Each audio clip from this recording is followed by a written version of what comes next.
Live hockey lives on. That's it. That's all we're talking about. Rockstar agent and the Beauty League founder Ben Hankinson is our guest. This is episode 33 of Bardown Beauties. Let's get into it. As always, Bardown Beauties is presented by SodaStick.com, where you can snag all the coolest gear for the Minnesota sports fan in your life. Hats, tees, and hoodies in original designs celebrating your favorite Minnesota sports moments. You'll find at SodaStick.com. Use code Bardown Beauties at checkout for free shipping. Be a beaut with SodaStick.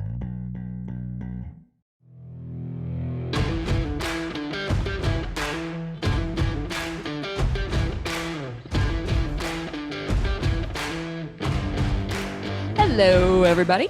We're back. This is the dedication we have to you, beauties. We stayed up, watched the whole game, which wasn't quite the challenge, but we are now recording to get our live reacts to a huge, dominating, glorious 3-0 win that Minnesota Wild took over the Vancouver Canucks. Alexis, awesome. You're not crying, which is a very I'm not crying. thing.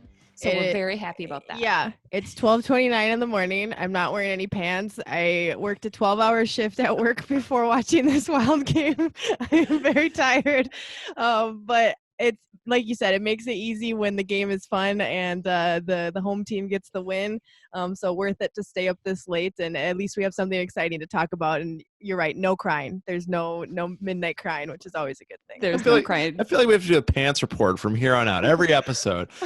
Who's wearing pants today? I mean, is that a thing that we have to be doing, or do we now have a dress code for the beauties? Like, I don't disagree, but I think the dress code could include some Sweet Beauties Teespring stuff. Hey, transition, you like that? Oh, Do not forget we have a discount code per the Wild win. Check out our social media. Go check that out. Get some tees.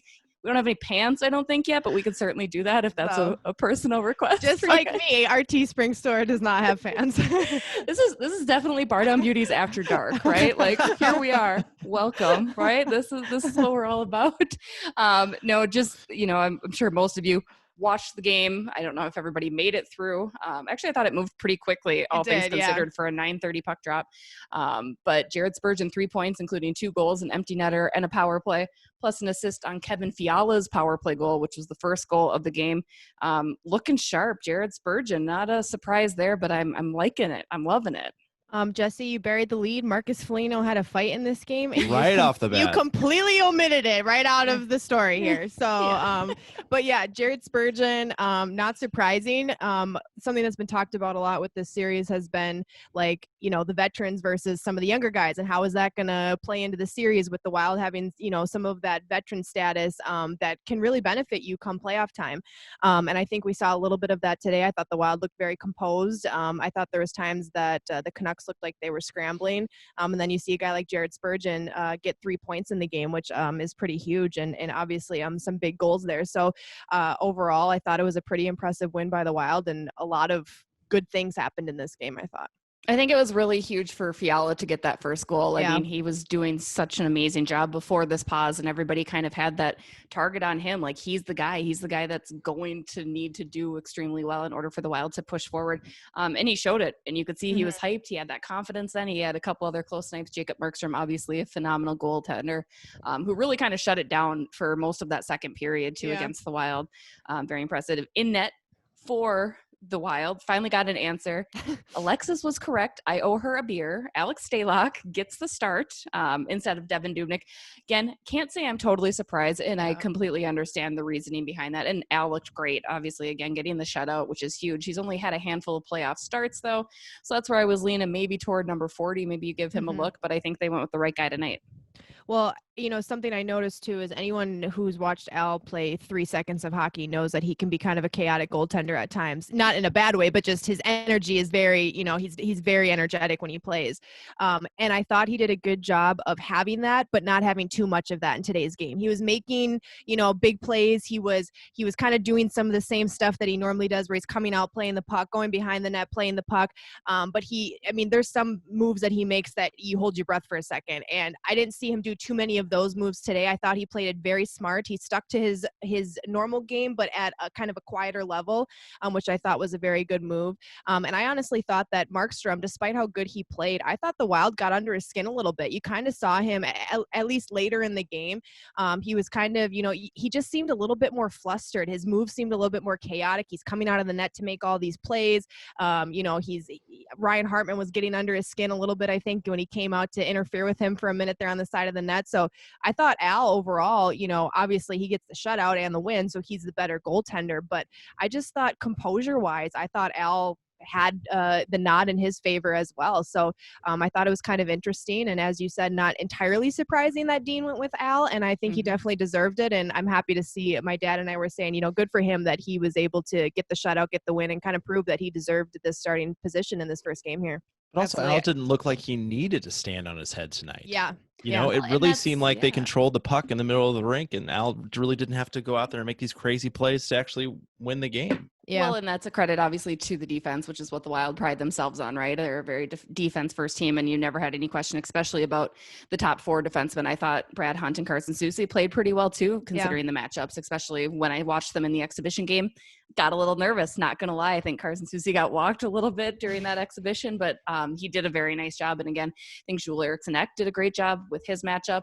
In general, the lines, and you could see Travis Green tried to mix them up, try to put Pettersson with Russell and some different guys. So I think that flustered that you had talked about, Alexis, comes with the inexperience. There are very few players on this Vancouver team that have ever played in a playoffs. Vancouver hasn't been to the playoffs since 2011. It's been a bit. So that's where experience is going to help the Wild.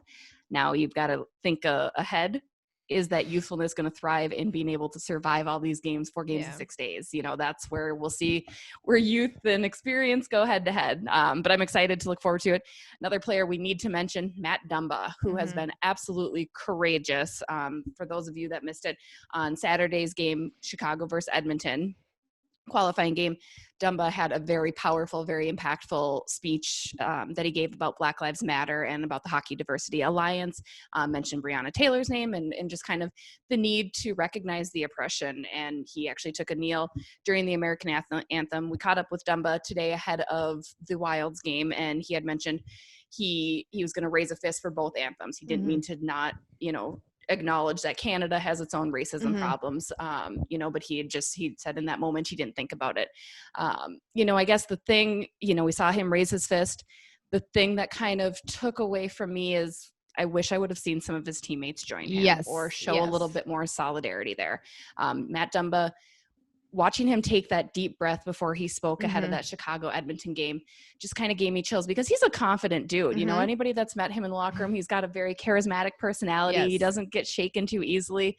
But you could tell how nervous he was in that moment. And even when he spoke to us media members today, you could still sense there was, he realizes the pressure that's on him and what this means and the change that, he's the face of social change, especially in hockey.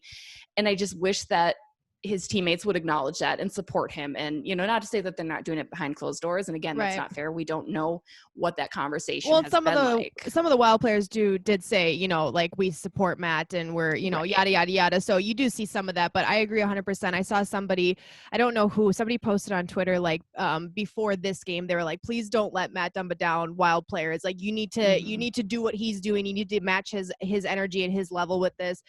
So hopefully we see more of it as these games go on, and not even just with the Wild, but across the whole league. But yeah, I tweeted something to the effect after Matt's speech before the game the other day about how you could really hear in his voice, how much this meant to him. And I kind of thought this was the case, but I wasn't sure until I saw a tweet later that he had completely memorized that speech. He wasn't reading a teleprompter. He wasn't reading anything. He just went out there and he gave his speech.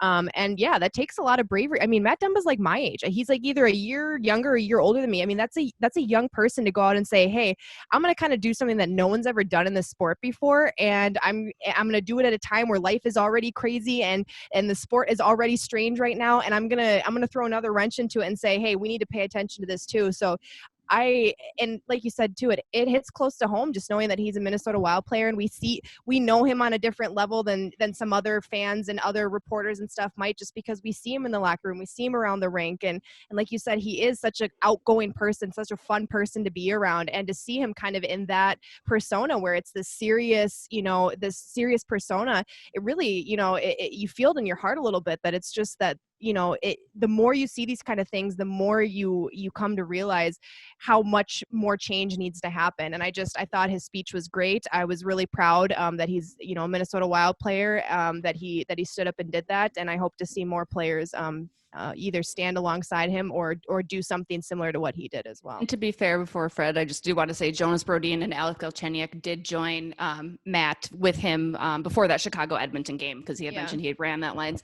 So again, it's not fair to say that these guys aren't supporting. We don't know what's going on behind closed doors. I just kind of wish in that moment we would have seen somebody else kind of join him, or even put the hand on his shoulder or something, and not just have him feel alone again, because again, he knelt by himself, right? And as we've learned from some of our guests, and as we continue to educate ourselves personally, you realize that he needs more people. He shouldn't have to be the only one activating for change, right? Because he's lived this, he's dealt with this, he's acknowledging he needs our help and everyone else's help. So hopefully we continue to see maybe some more people do some different things and have it be a little bit maybe less performative.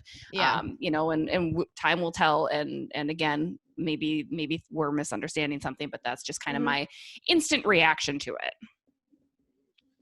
I didn't know, Fred, if you had anything else. You got Fred? You stole my thunder. I'm sorry. Well, I did. I figured, I was like, oh shit, we should acknowledge that. But I will also say that Marcus Foligno right now has his little bubble journal that he's doing for The Athletic.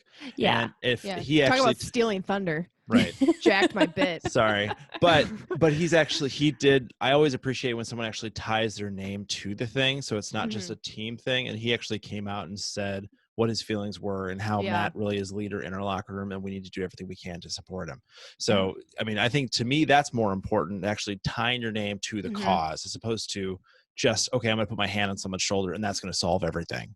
Right. So, but actually putting your face out there and saying, no, this is what should happen. That's important to me too. Well, and I think part of Marcus Foligno's quote, and I don't know if I'll get this verbatim or not, but it really struck me. He said something to the effect of, we can't stand behind him. We have to stand alongside him. Kind of like you need to take it one step further and not just say, hey, I support you, but actually show your support. Like you said, Fred, attach your name to it, do something, act on it, make a difference. Don't just say, yeah, they're doing something cool and I support that. You need to also do that same thing. So I thought Marcus Foligno's quote on that hashtag Marcus Foligno fan club, we knew he was a real one. The dude gets it and just continues to prove it on and off the ice. Lots of games left to be played in the season, and hopefully we just see more and more of that kind of stuff as these games go on. I would say, I think one final thing on the Dumba stuff is my favorite is how he kind of just owned the haters as well. That was a direct question we had for him this morning. Like, what do you say? Because obviously Twitter, is full of hate, full of vitriol. Doesn't matter how thick your skin is, it's still hard. And he definitely just came out and just kind of said, "Bring it on." We're here, and he acknowledged that you're not going to say this stuff to my face, and he knows people are support. But I think that again shows how passionate he obviously is, and how truthfully hard he and the entire Hockey Diversity Alliance. He acknowledged JT Brown, a Minnesota kid and an Iowa Wild / Minnesota Wild guy as well, who's really been helping him. And JT Brown truthfully was at the forefront of this years ago with the Tampa Bay Lightning. So he's somebody that is also going to be a very strong advocate. So we support you guys. We support all of that. We love it. And again, hopefully we see more of the support from the league as a whole and other teams across the board throughout the rest of these playoffs. Speaking of big steps for leagues, again, let's start with University of St. Thomas. They found a league. They found a home. As if you guys haven't heard, they were granted Division I status now for their hockey clubs. The women's are going to the WCHA, but the men's side of things were a little bit homeless. CCHA, which has Commissioner Don Lucia in charge, will now house University of St. Thomas. Great thing for hockey in Minnesota. Obviously, great thing for college hockey. Yeah, it's we've talked about before in different episodes, kind of the shifting leagues and shifting where teams are playing in Division I versus Division II and all that different stuff. And it can be hard sometimes to see teams move around and have leagues be shifted and reorganized. But in the long run, they try to make these changes for the better and to try to get better matchups and better rivalries and or for travel purposes or whatever it may be. So yeah, it's exciting to see St. Thomas move on up, and whenever we get to see some college sports again, it'll be fun to see how that all plays out. Right. It'll definitely, and it's obviously a topic for another day because we could dive into all of the college hockey talk, especially as it comes to conference games, non-conference games, as they're trying to work those out. My one concern is how this might affect a Bemidji State or a Mankato, who are also trying to figure out their way, and everyone wants to be in the NCHC and all of that. So I am curious to see what that might mean. Again, I'd love to see more in-state rivals like we used to have in the old WCHA, so maybe it broaches that possibility. Again, not knowing what conference schedules look like in non-conference games. You have plenty of schools that have come out and saying we will not play non-conference games anymore. But ultimately, though, still exciting. Division I hockey alive and well in the state of Minnesota. NWHL, Alexis, also announcing their schedule. Hockey, it's back. Guys. Yeah, it was very exciting to get the email from the league that decisions have been made. As you know, a lot of the agony and pain of this quarantine and all that's going on is just the not knowing. So even if we don't have the sport physically to watch in the moment, it's nice to get answers of what the plan is, when are they coming back, you know, what is the routine going to be like. So yeah, the NWHL announces that they're going to be starting the regular season in January 2021. So normally the regular season starts in October, just like the NHL, and then they play through March typically. So they're going to start the season late but end it in March. So it's basically just going to be a condensed season. They're not drawing it out into the summer. They're going to have the playoffs in March, and then really the only other big change is that they're going to do the All-Star weekend festivities after the season is all finished up, instead of in the middle of the season. So yeah, it's kind of nice because it's not going to be too different. I mean, it sounds like from everything I read from the email, no bubble cities or right. It looks like they're going to try to keep it as normal as we've had it as possible. Obviously, we've got Toronto, the new team coming in this year, but they kind of went through the email saying that they've got all these plans for safety practices and figuring out when the teams can start practicing and whatnot. But yeah, right now it's scheduled to start in January 2021. So that's exciting to check one more box of when sports are returning, and excited to get back to some of those games and have some of that normalcy back in my life. I know. Let's go. Let's tear it up. We're excited. Hockey's going. Lots of hockey still to come this week. More hockey talk with Rockstar agent Ben Hankinson. Please disregard his comments about Brock Besser and how much he loves him, because he is actually Brock Besser's agent. So had a lot of fun chatting with him. Stay tuned. We'll take a quick break and be back with Ben. Don't forget to go check out our Teespring merch store, where you can get lots of cool Bardown Beauties merch, t-shirts, coffee mugs, stickers, anything you want. And while the Wild are going through the playoffs here, keep it out for lots of fun discounts, as we'll have different things coming out here as the Wild play games. Win or lose, we might have something for you. So make sure you go check out Teespring Bardown Beauty store. We're back. Joining us now, Gopher hockey legend turned Rockstar agent and the Beauty League founder, Ben Hankinson. Ben, what's going on? Wow, that's really stretched that out. Actually, slow. Legend. Legend just means I'm old. I was not, but I will take that compliment because I had an older brother and a younger brother that played at Minnesota, and we have the same last name, which brothers usually do. So that's I get lumped into more name recognition. So I'll take Legend just because of that. I love it. Jesse's pretty good with her introduction. She nails them every time. She really she pumps the tires all the way. She does a good job of it. Gotta get you in a good mood, ready to ask. Ready to go. Yeah. Now when I say, I'll feel strong and confident about it. You're gonna dive into some things I normally wouldn't. Thank you. Exactly. It's funny you mentioned your brothers, because my husband, he was like, "You mean Casey Hankinson?" I'm like, "No, that's his brother." I'm talking to Ben, and I was like, "How do you know Casey?" And he's like, "Well, that's the Gopher team that he grew up watching, right? It was the one that your brother Casey was on." Yeah, so funny. Yeah, because Casey's like 7 years older. So I followed Peter, my older brother's footsteps into the University of Minnesota. Yeah. Otherwise, I had no chance. He was a really good player. I was more of a bigger, thuggier type player, and made it on hard. Peter on skill, and then somehow Casey, after I didn't screw it up bad enough, he made it 7 years later. So there's three of us that went through, but Casey's kind of the smartest one of all of us. He's not in. Oh, he was in hockey. He scouted a little bit. Yeah. And still does some stuff. I see him all the time. Good. step aside Stahl brothers, because the Hankinson brothers are taking over the brother threesome of fame here in the hockey world. Not a chance. 100. We'll stick with the Gopher hockey theme then, since we're starting there. 100 years of Gopher hockey. How cool is that to have that be celebrated now coming into this season? And just what made you love being a Gopher? Well, when I was at that tender age of 18, when we committed, now it's younger, but the trend is they've changed the NCAA rules a little bit. So coming up here on August 1st, they can now offer players that are going into their junior years scholarships. And previously it got crazy. So they had to implement that rule where kids could commit, and were committing at 13 years old. When I played, you didn't really even necessarily need to play the USHL unless you didn't have a scholarship. And I went right from high school, which you don't really do, where I wasn't good enough to do that like the best players that do it now do. But I just wanted to be a Gopher. I always wanted to be a Gopher, except when my brother committed to the University of Minnesota. My older brother, Peter, did everything the right way. He was smart. He was a good kid. He didn't get in trouble. And I was a little bit opposite of all of those. I do my own thing, but I wasn't good enough to go anywhere else on my own merit. So I had to have my older brother pave the way for me to the University of Minnesota. So I was lucky to play with him 3 years. And like I said, not screwing it up enough that my younger brother made it there. But we had great teams. We had great teammates. A lot of players went on to play in the NHL like they do now, Olympians. I think lost in the crushing OT championship game against Harvard. But to be a Gopher, life after, I mean, there's so many great things about it. We're all connected with Bob Motzkel, the new coach. He's doing some great things there. It doesn't feel like it because it's not like their wins and losses are off the charts. They will get better. The fans in the stands is the toughest thing to swallow because Gopher hockey is not riding at much of a high. It doesn't seem like now when you see empty seats and tickets aren't being used. So hopefully that changes and that excitement gets back into the building. But this is one way to do it, where they spend time, putting marketing out and talking about all the cities and the 100 years of Gopher hockey. It's pretty cool. So I couldn't be prouder to be a part of that and lucky to be a part of Gopher hockey.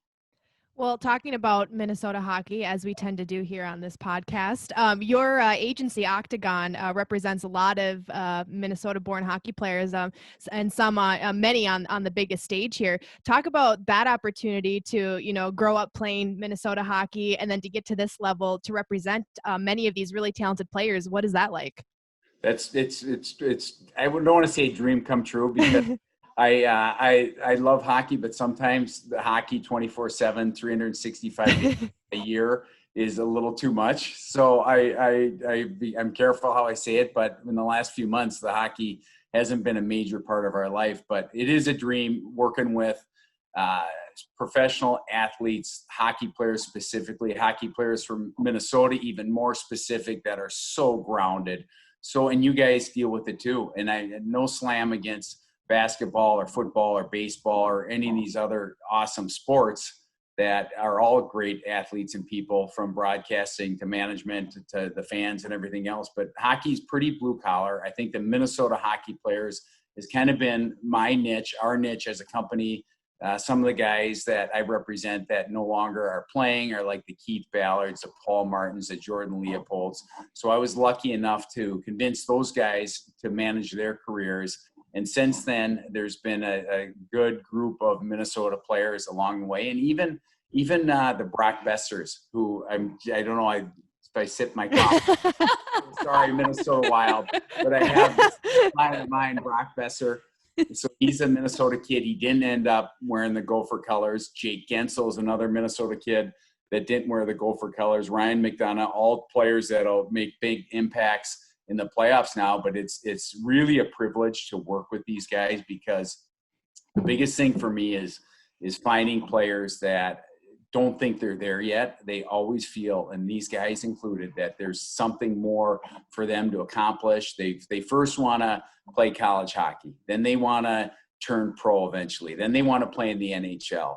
Then they want to, score an NHL goal. Then the next thing you know, they want to drink red wine when you go out instead of water. And then they want to be all-stars and they want to win multiple Stanley Cups or whatever. So it's so cool. Like to see Jake Guentzel, which is a great example. He should have been a Gopher, could have been a Gopher. His dad was a associate coach with the Gophers and been there, Gopher player and coach forever. And there was a rule with him and Lucia, I think at the time, they didn't recruit their own kids. And Jake Guentzel ended up a phenom at University of Nebraska, Omaha, played for the Penguins, is playing for the Penguins, had a horrific shoulder injury, I think on the first or the eve of the year.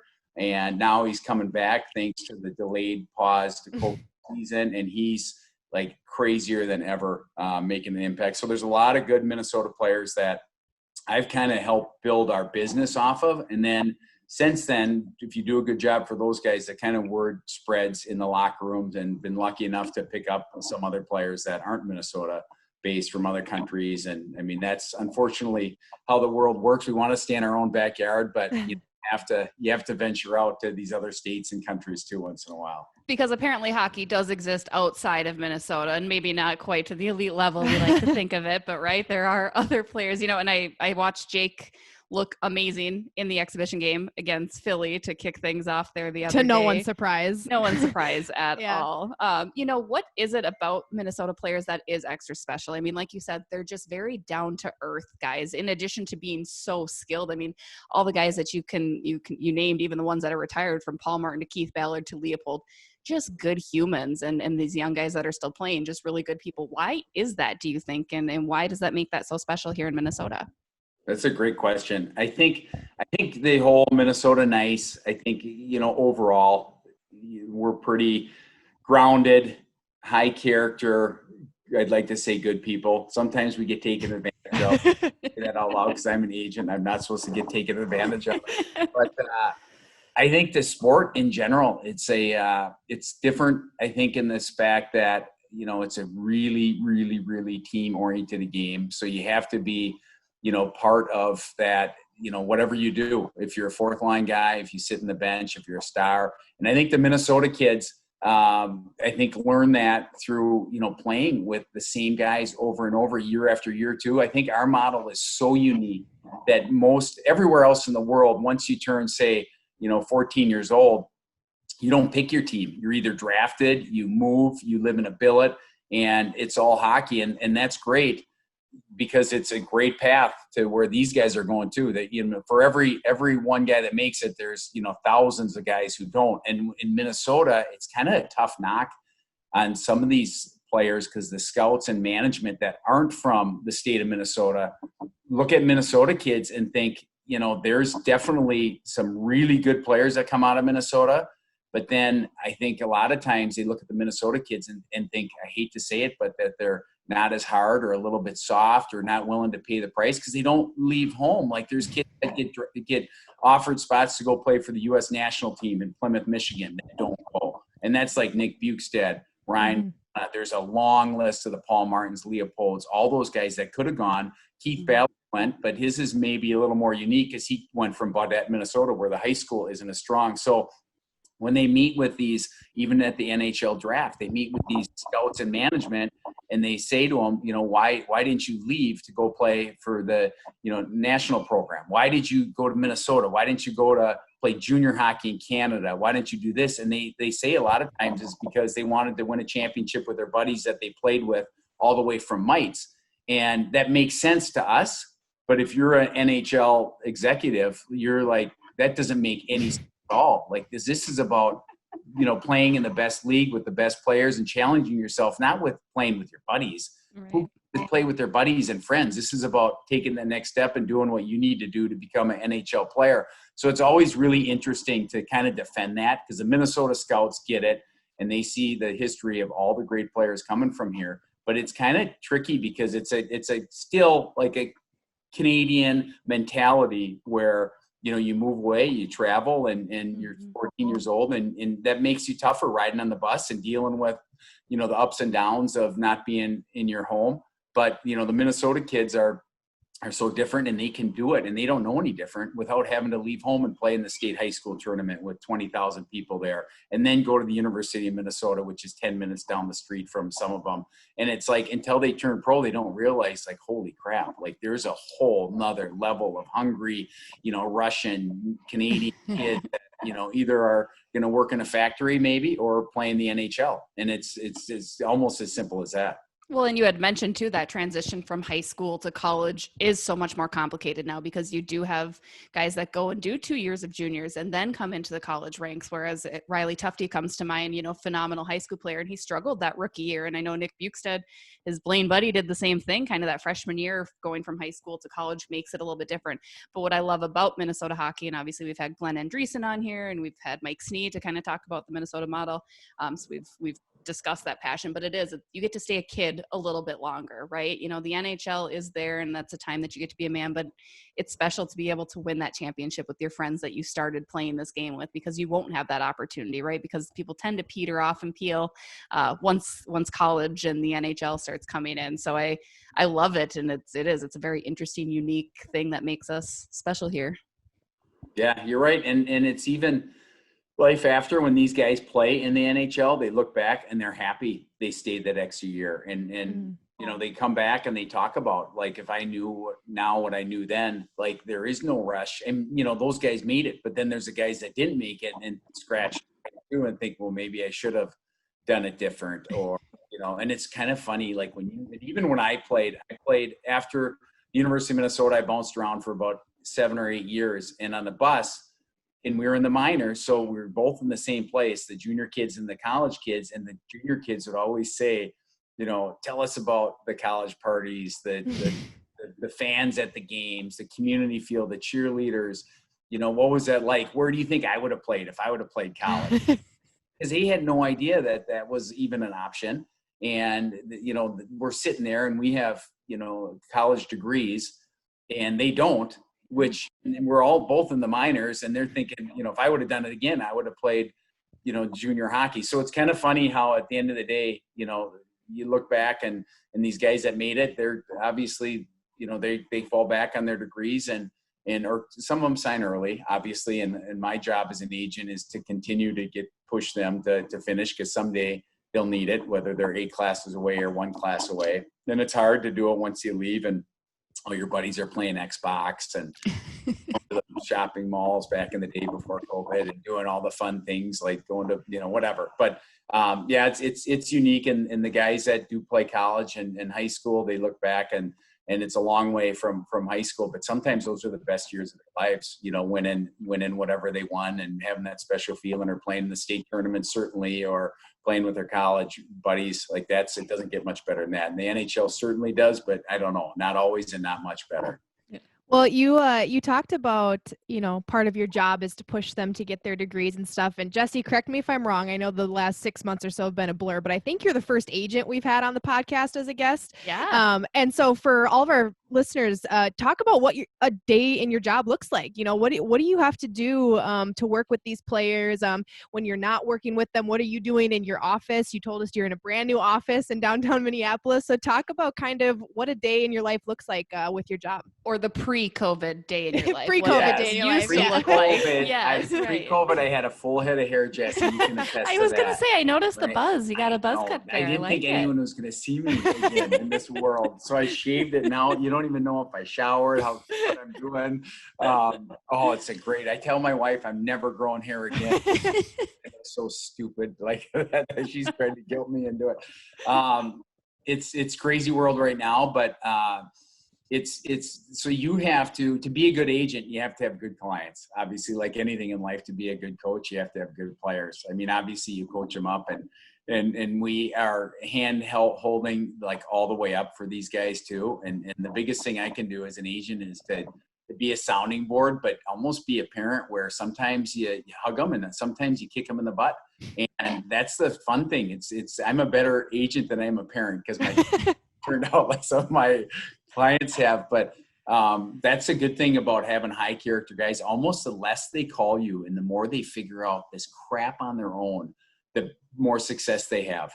Like, they're big boys and they have to deal with the adversity, the ups and downs. But before I'm an agent, I have to be a salesman, because it's all about like recruiting, like these college coaches or even free agents with the NHL coaches. They're involved in this because you got to go out and get players. So I have to always recruit. I'm lucky. Like, I would beg players to go with me, when I started in 1998, so 22 years ago. But now when you start representing some pretty good players, the word travels. And if you do, just like anything, referrals do a good job for your guys, but I have to sell them on why I should be their agent.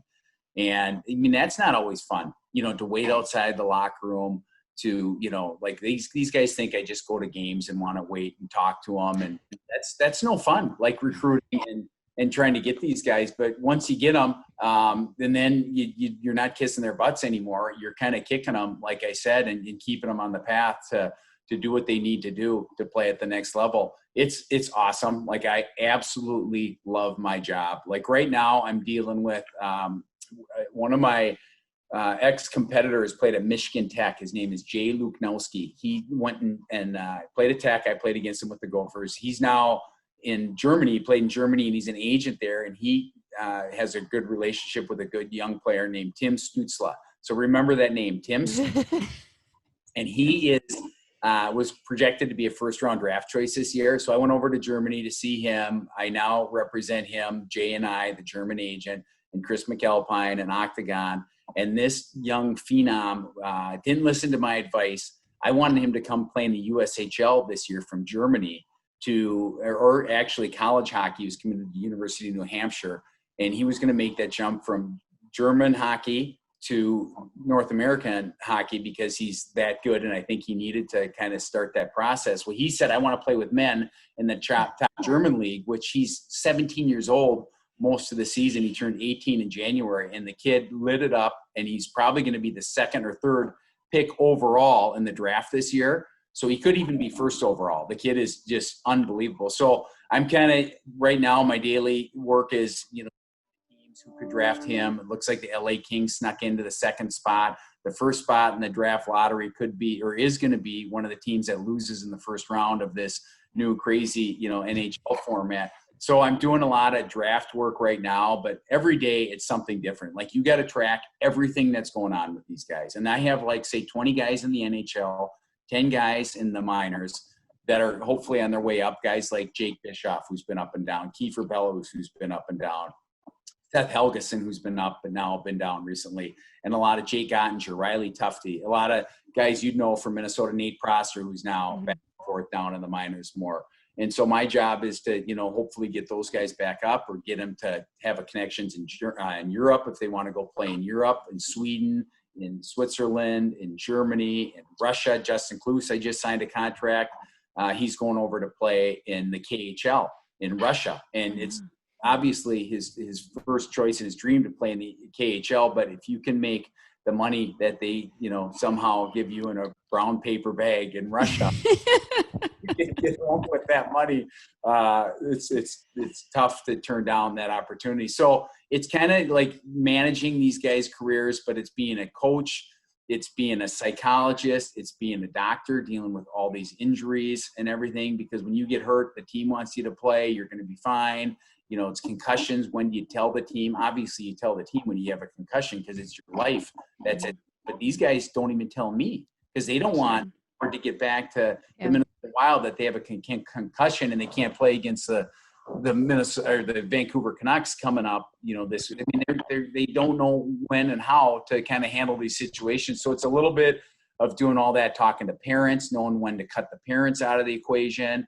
And, knowing when the player should sign a new contract, an extension, trades. There's so many ups and downs in these guys' careers that I just have to try to provide stability as an agent. And it's a lot of fun. I love it. And I was never very good when I played, so I know the battles that these guys have to take and what I didn't do that they should do. When are you able to sign a player? At what age are you able to start that process with them? Because obviously there's That's a great question. So the NCAA doesn't allow players to have agents because of college rules, but it's so weird if you think about it, because hockey is the only sport where you're an NCAA amateur athlete, but you've been drafted by an NHL team. A lot of these guys, like most hockey team, is drafted, so their rights are held by an NHL professional team, and they have vested interest. They're trying to sign them, so they're offering them contracts or trying to get them to come to their camps, or and they don't. I mean, they do care, but they don't care if these guys eventually trip up and they're ineligible, because guess what? They have no leverage, and now they're going to turn pro. I mean, they obviously do care, like Billy. Wild, if they have one of their picks at, say, St. Cloud, like they want to do it the right way and not pressure the kid when to sign, but at the same time, like you're crossing that fine line of being an amateur athlete and being a pro, so you can like help advise these guys at an early age. There's no limit for us. Like the earlier, almost the worse for us, because it's easier dealing with Dustin Byfuglien than it is dealing with a 12-year-old parents who think the kid is going to be in the NHL and can't decide whether he should go to 4th grade at whatever elementary school, or he should have this private skating coach. And wait, hockey parents being crazy and thinking unlogically? No way. Calls with these skills coaches that call, and then they want us to pay for it, and thank God the NCAA rules. But so you can start young. Luckily, if you're just getting into the agent business, you want to be the first one in the door with these kids, even if it's 13 years old. Because if you're, hearing from some agent how, your kid's going to play in the NHL, I can help him. I mean, that's pretty powerful. And it seems, like, okay, like this is pretty exciting.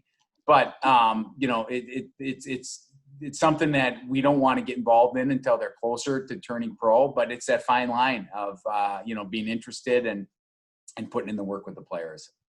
Well, a little bit ago, you mentioned the draft, which brought a question to mind. What the heck does that look like for you this season? We have talked about the draft format a few times on our podcast, albeit it is still confusing to us, and it's a little bit, different this year, obviously, and there's a lot of factors. Being able to slide in with that first overall is just mind-boggling to me. But does that affect the way that you have to do your job here going forward up until the draft, or is that kind of non-important to you?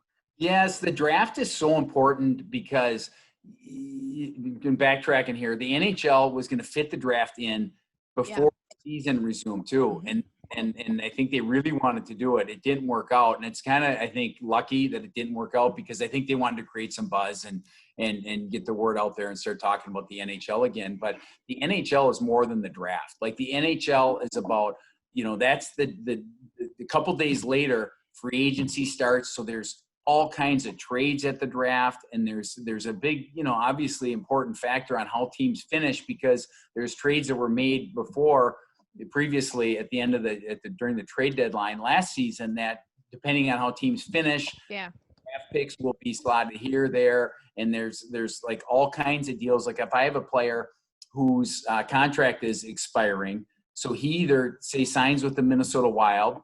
And at the draft, if they so they'll meet with me at the draft and say, can we get this done? And if we can't get it done, there's like, okay, we're going to trade them at the draft then. And that's the opportunity when they're all together and they're all talking, where teams make, like, the majority of their trades are either at the NHL draft or during the NHL trade deadline, or is right before, like 40 days before the playoffs. So that's a big part of it that now will fall into place the way it should, because the draft will be, I think it's October 9th, 10th weekend.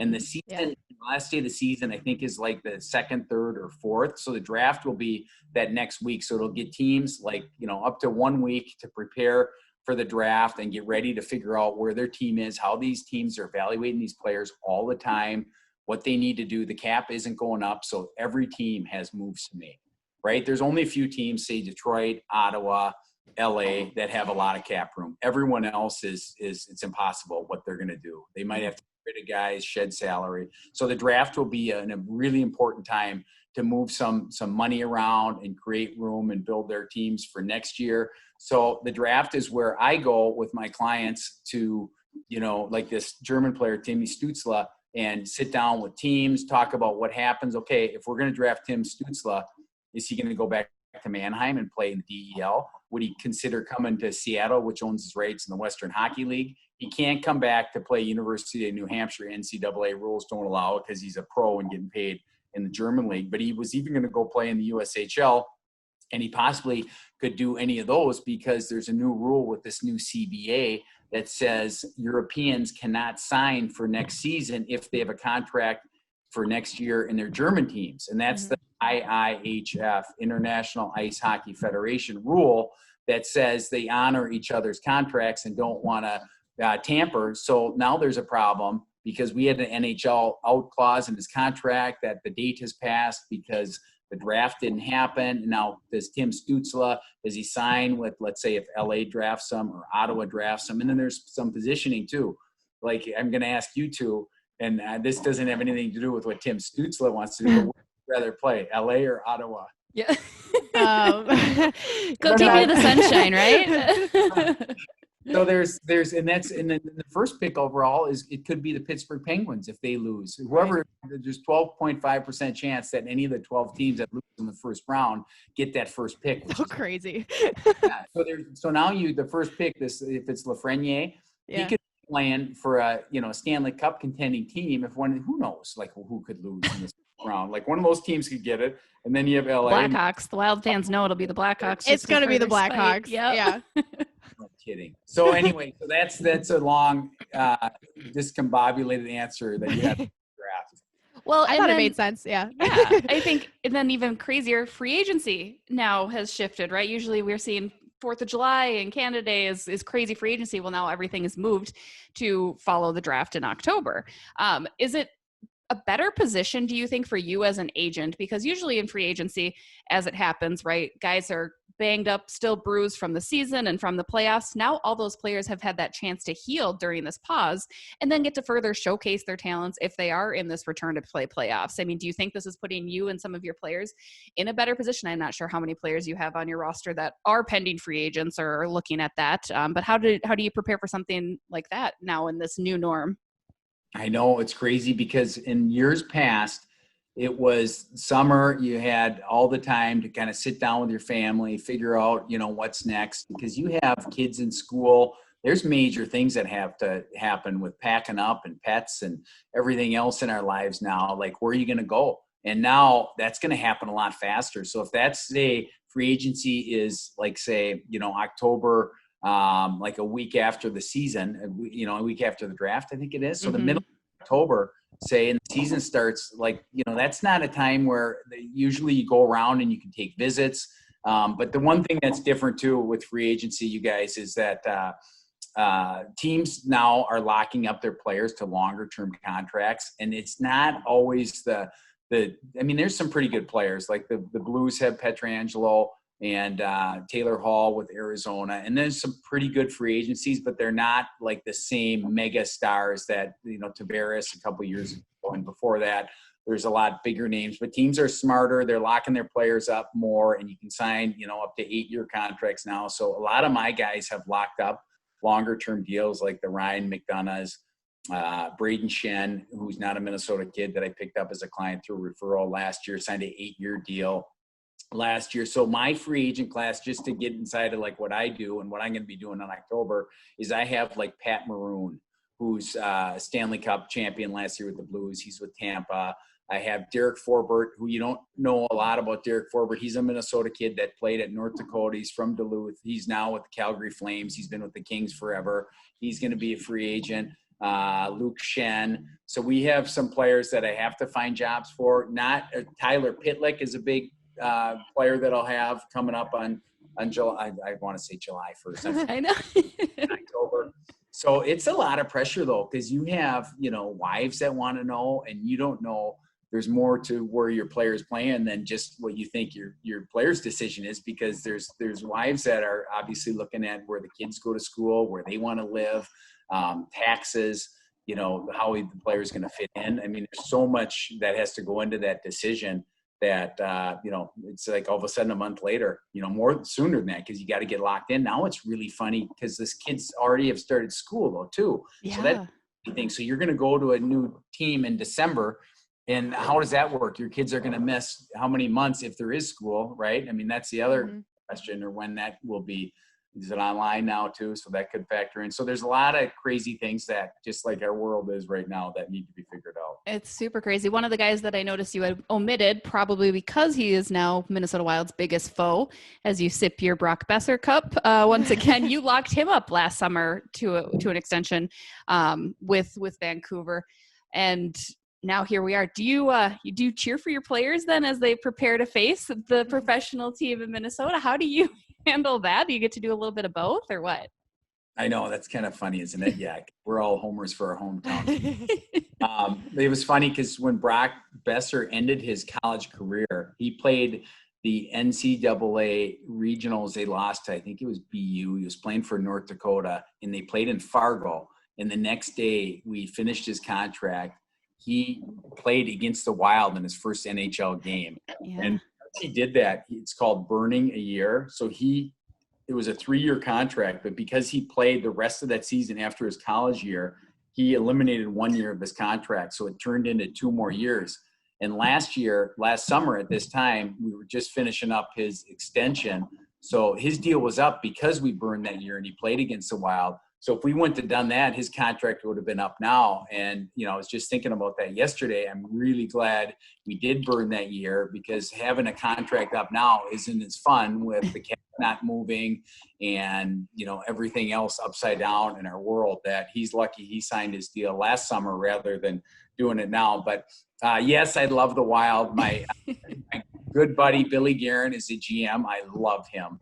He's just an unbelievable ex-teammate, character, leader, and he's exactly what the Wild needed to kind of get that locker room going in the right direction, get these guys buying into being part of a team, get them to stick up for each other, play hard, battle. And he likes the skilled players, but he also loves, guys coming together and being good teammates. So he'll do a good job getting this thing going. I have Al Stalock on the Wild, so hopefully he makes a good run here. But yeah, Brock Besser, I'd love to see him get a hat trick and the Wild beat him 4-3. Just not against Alex then, right? Like Besser can't score against Stalock, he can score against, although Dubnyk and Kakkonen are both Octagon agents too, That's right? a good thing about my job though, because coaches and GMs, like, they can never, ever, ever enjoy a win, because the next game, if they lose, it's the end of the world. But for me, I smile. I don't even know who wins the game half the time. Right? For like individual players, it's true. Well, all you need to do, because there was that trade rumor, right, for Besser that kind of came out of nowhere, just have him traded to the Wild and you solve everyone's problem. I think everyone in Minnesota would celebrate that very highly. It'd be good too, and this is a very, very, very much of a long shot, but get Dustin Byfuglien here too, because he was with the Jets the last number of years, and he's not with the Jets anymore. He's a free agent, and he likes to hunt and fish, and he saved a lot of money, and he's a unique breed. But oh man, with the Wild, I'd love to have him. I stand by. I think if he could, he would just rather be a professional fisherman, right? Like if it paid as well as the NHL, like I think he would totally just rather do that, from what I gather. That's the great thing about him though. It's crazy, but he doesn't, it's not about the money. He could have played last year and made, and I get a percentage of this, so it's tough. Using my coffee cup really tight here, like $8 million is what he had on the line last year. Now that's before escrow too. Right. Like when you think a guy makes $8 million, the escrow this year is going to be off the charts crazy. But every year the guys lose between 10 and 15% of that. So that comes off their salary.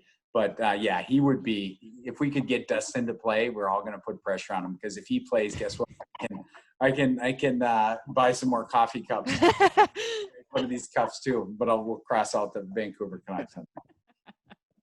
What is going on with Buff then? Any insight that you can give us? Is it just that he was kind of he doesn't return my calls because he knows I'm so biased. He knows all I want to do is get him to play hockey. So he doesn't. He's been up, and believe it or not, he spent the whole year in Winnipeg. His wife Emily, they met when he was playing in Prince George, out in New Brunswick. No, Prince George, British Columbia.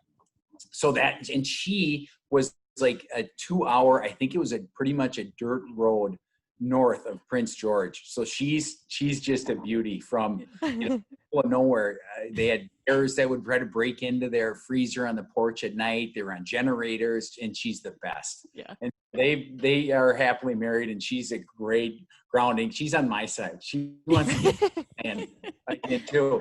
But I can't even remember what was the question. I was like, what's he doing? What's going on with him? Right? Like it's funny because you know this. How many years at the Beauty League have I tried to chase him down and be like, I just want to talk about your life, Dustin. Like we just, nothing crazy. And I know he's great at dodging everybody, I think. Yeah, because Russo always wants to write a story on him. Yeah. Winnipeg, press, and he's like, I don't want to do a story. I go, Buff, it's good for you. People want to know about you. He goes, no, I don't want people to know about me. They know enough about me already. I don't like people knowing about me, and I don't like whatever. Like he's just a good old northern kid that loves to hunt and fish, and he's a great teammate, and he doesn't realize how much the NHL misses him.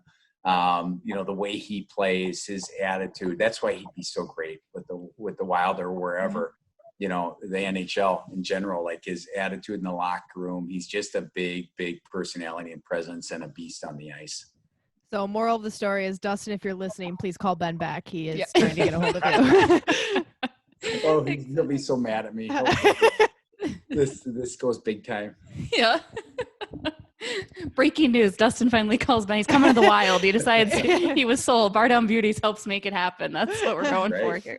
We'll split the agent fee. Yes. I was going to say, do we get a cut? Because we're putting in a lot of work here to make this happen. For sure. I had mentioned the Beauty League. Obviously, so unfortunate that it wasn't able to happen this year. I mean, hockey's returning, so it's good. Summer hockey. I'm still wearing shorts to the rink, which usually I only do during the Beauty League, but I was able to do that with training camp. Tell us a little bit about how that got started. I know you guys were doing Octagon summer skates, and it kind of transpired from there, knowing the big names that you have. But how did the Beauty League get its start, and did you imagine it getting to be as successful and as such a necessity to Minnesota people in the summer? No, it kind of, that's a great thing about the Beauty League is it was so organic how the players and the fans kind of came together and made a pretty good event. So we had so many good players that skated at our camps getting ready for the NHL season, and there was good players skating other places. And we thought, why can't we get all these guys playing together? And because when we skate, they would practice and then scrimmage, and I would ref. And we thought, okay, if we get, guys from different pockets around the metro that are playing, little did we know guys would come in from other places too, which has happened, which is crazy, like Ben Riemsdyk and Bogosian, and there's tons of other players that have come in and played, a few games. But what happened was we just thought, okay, let's try it. Originally, we're just going to do it during the day, some games. And then we thought, well, what if we do it at night, which does not work perfect at all for the players, because now they have rush hour traffic, and this is their downtime when they're with their families, and the wives and the kids spend time with dad and go to bed and go to the park or golf or fish or go on vacation, whatever they do. They work out in the morning from 7 to noon or whatever they do, and then they're done for the day. And that's the beauty of the off season for hockey players. But now when we have these games at night, we thought, okay, I think this will work. The first day. You're like, just kidding. Get back to the rink. We got more things to do. I know. But then they come at night, and there's 2,000-3,000 people, and there's hundreds of kids waiting for autographs. So it's exactly what they don't want. But getting back to hockey players in Minnesota, personalities, I mean, they're not going to not sign autographs. They're competitive. Once there's a ref and a scoreboard and fans, they compete, and they realize after, it's kind of like anything you do. You don't want to do it. You don't want to work out. I hate working out. I don't work out anymore. But you don't want to do it, but then after you feel so good that, oh my God, and then you the fear of missing out too. Other players that weren't playing see all these pictures, these videos, guys talking about it. They all have FOMO, so they all get FOMO just like the rest of us? Yeah, yes, for sure, except Dustin Byfuglien, because and then he was mad at us because all the games get streamed back to NHL cities, and all the fans are looking at Dustin, oh, he looks great, oh, he looks heavy, oh, he looks terrible, oh, and then that turns into a story, and he's like, hey, I've been fishing all day. I've been having the kids. I may have had a beer or two. playing the game, and now these scouts, these fans are writing reports on me, and I'm calls from the GM saying, you know, how much do you weigh or whatever it is. Like, that's when we had to almost stop, like, a little bit, like, figure out the streaming and the, you know, the media attention they were getting, because this is supposed to be the off season. So that's how it started. It turned out to be unbelievable because we can give money to, there's 3 charities that we've always been involved. One is Paul Martin's Kids Foundation. It's called Shine a Light, and that he distributes money to different kids charities, kids with depression, kids that are bullied, kids, just mental awareness more than anything.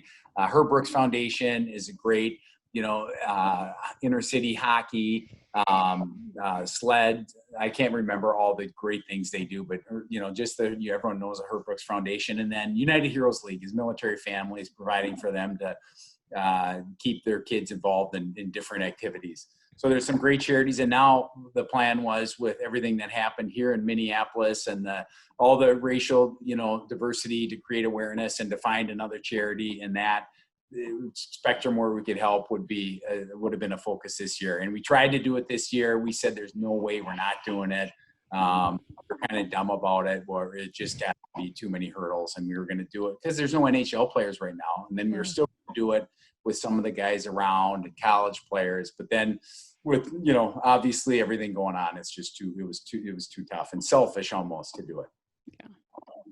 Well, I know I missed it this summer because it never worked with my schedule, my summer work schedule, to go to the Beauty League. And last summer I made it out to my first game, and I went to go watch one of my friends who plays in the Beauty League. And I showed up, and you're waiting the long line. It's, you know, middle of July, it's hot outside, and you get in this rink and there's just so many people. And it's like, it truly was like one of those, this is just Minnesota kind of moments you have as you grow up throughout your hockey life and watching hockey and whatever it is. And I just remember sitting in the rink and just looking around, and it's just, everyone was so happy to be there. People are chatting, you know, the players are coming out to talk to their friends, their family, and you're watching the game, and everyone's just having a good time. And I was like, I'm so mad I never got a chance to come out to this before, because this is so much fun. I want to spend every summer doing this. So it's I know it was, you know, not surprising, but sad that we didn't get any to Beauty League this summer, because I was really hoping to make it back out to more games. Another one of my favorite things that you guys do, you had talked about all the charities that you donate to, but you have that special game in combination with Minnesota Special Hockey. Yeah. It is the very best thing, because you don't realize how many players have some sort of connection or relationship to a player that might be disabled. I mean, you got Jake Gardner, who's brother-in-law, and then I think you've had Brock Besser, whose sister, and Nick Bukestad's got a cousin, and Jason Zucker had a nephew. And I mean, beyond relation, not that you need to know somebody, but it's kind of crazy how connected that is. And it is the coolest game. Tell everyone a little bit about that Special Hockey League game and what that all entails.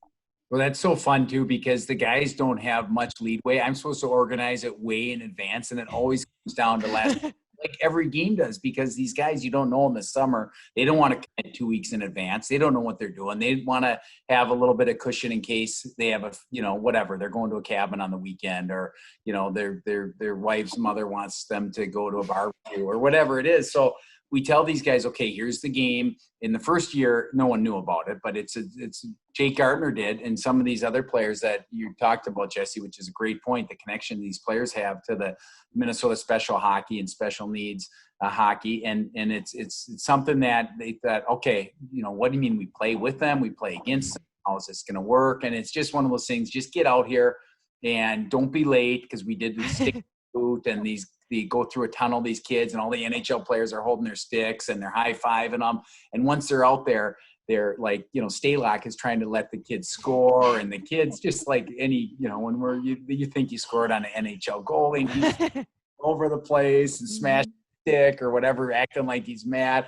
And it's so fun, because the smile on these kids' face when they're scoring goals or high-fiving Dustin Byfuglien or Zach Parise or Ryan McDonough or whoever it is, it's like, you're right, Jesse. I forgot about that. Like, that's the best part. It's the best, yeah.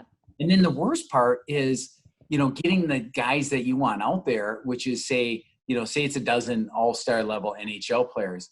But how do you in the locker room, hey, we got to do this game, and you got like, you know, who knows, like Shane Gersich or Nate Prost or whoever, who are NHL players or you know, but oh no, you can't go. But yes, you come out and play. making cuts for this special meeting because everyone actually wants to do it, but you can't have 30 guys out there. Right. So it's okay, who gets to play in it? And you're doing it in front of, you're the last pick, or we're not taking you. Or so anyway, but it's so fun, and it's obviously the fans love it. It's probably more fun than watching anything else to see those guys up close doing something that's just so genuine.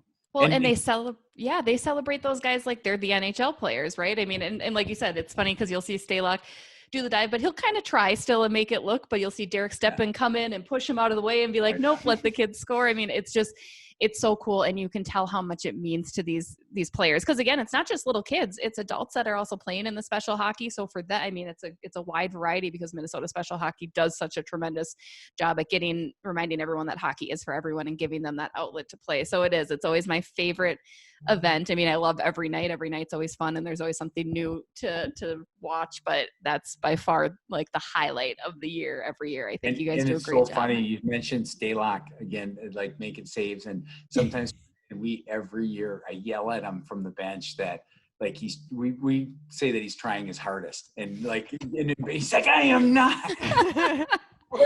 It's so funny to make fun of him, like acting like he's like, that's his stage to stop those kids, and he has so much fun. He's one of the MVPs of the Beauty League. When he won the championship, no one wants to raise it over their head, just like this cup, because you're kind of jinxed. And he's and it's a keg, right? Like for folks that don't know, the championship trophy is like a keg, right? Yeah, it's like you know what it is, and I should promo that. It's called Something Dummy, and it's basically my phone keeps buzzing. It's a is it Dustin Byfuglien? like a keg, but it's got a grill on top and firewood goes in it, and you can use it to burn. It's an outdoor like bonfire basically. Cool.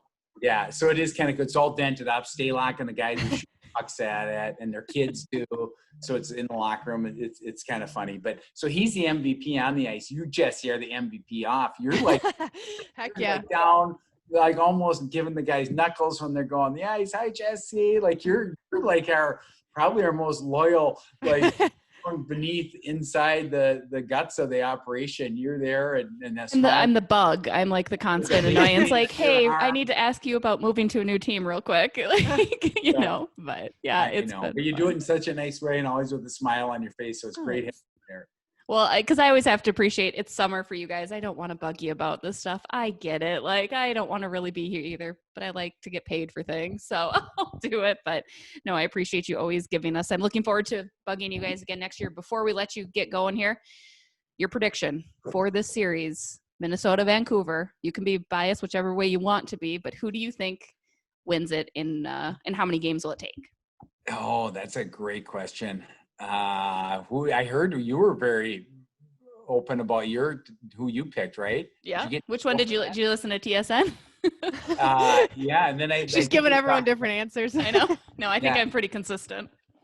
Yeah, it's been so unpredictable to guess too right now. You don't know what you're getting with all these teams. I think Pittsburgh is the favorite in my opinion, just because the Sid Crosby factor with Gensel coming back from his injury and training with Sid. This guy is like, the best version of a coach you ever could have, because he works 100 and whatever % all the time, rehab, and those guys have been going hard. But with the Wild, that's a tough one with the Wild and Vancouver. I'm going to be such a wimp, and I'm not even going to predict. Oh my gosh. I think it'll be a good series though. I would agree. I think it will be. Yeah. I think it will be. I think the Wild are definitely, going to take advantage of like all the unexpected events of the last few months. And I think they're going to come together and be a better Wild team than they would have been before this run happened. I really like the Wild, to be honest, but I think Vancouver's a really good team. They're pretty dangerous too, and young. And I think that's the one thing that you don't know what people are doing. Like it's surprising, how people come out of this last few months, because I think the young legs are going to be what drives this and what's going to determine a lot of the success as you keep going here. The guys that have the jump, I think, is going to be a big difference maker. Well, again, Ben, thank you so much. We appreciate it. We'll get you back on sometime down the road here. Awesome. Thanks. All right. Thanks, Ben. Thanks, Ben. Bye. Hey everybody, this is producer Fred. First off, thank you very much to everybody that went out and rated Bardown Beauties on all of your podcast platforms. We really, really appreciate it. Now, let's tell everybody you know. Let's tell your friends, let's tell your mom, let's tell your grandma, let's tell your hockey coach. Let's grow Bardown Beauties podcast. Thanks again to Ben Hankinson. I love him. I'm also going to be sure to collect my off-ice MVP award because that's a very big honor to me, mostly because I'm the only loser that's there every week. Like every time I kind of hate it. I'm like, ugh, I gotta keep bugging these people. But Ben is so fantastic. He's a great guy to talk to. So knowledgeable. And we're hoping that he can succeed in bringing Dustin Byfuglien to the Minnesota Wild. So let's go. Let's do it. We're hashtag get Dustin Byfuglien to the Minnesota Wild as a go. Although as many people would argue. Please return Ben's phone calls. Yes, please call him back, Dustin. That would be really great. And now it is nearly 1 a.m. because, again, we are dedicated to you guys. And it's a 1 a.m. edition, an after hours edition of Dear Diary with Alexis. Do we ever catch a break? Let me answer that for you. No. We hit another post. You've got to be kidding me. Oh, you aren't kidding me? That's what I thought. I was just checking. Speaking of checking, if a guy's nose starts bleeding after getting checked, he probably got elbowed. And that's Dear Diary with Alexis. Or got a stick to the face, as we witnessed this evening against Vancouver. Missed call. Little bit of a tough one there, but actually, you know I what? think the refs are shaking away. off the rust too, right? I mean, That's it's you just everyone's getting into it still, so it's okay. I think a lot of things went the Wild's way tonight. Yes. I'm excited, eager to see the series continue. I still think it's going to go to 5. I stand by that. Mm-hmm. I have said Vancouver in the past. I still think that might be possible. I think that still might be a thing. She's already leaning the other way. Here we go. I'm a realist. I'm the cynical one, right? Like I think Vancouver's caught off guard. Yes, I agree. I don't think they're ready. I think they were more nervous coming into it than people anticipated. Because again, I'm telling you, I've been lucky enough to hop onto some Vancouver radio this week, and I didn't realize how inexperienced these guys good for were. you. Like, I hadn't paid it. Oh, look at me, Miss Vancouver She's radio. But I didn't realize until they had said that, like, our guys haven't played in the playoffs. I was like, wait, like none of them. Like you have like 2 players, and they weren't even with this team when they played in the playoffs. Like that's a tough, tall order, especially in a weird situation. So excited to watch it. We'll be on Twitter keeping you updated with everything, and we'll be back again with a new episode next week. Thanks for tuning in, guys. Have a good one.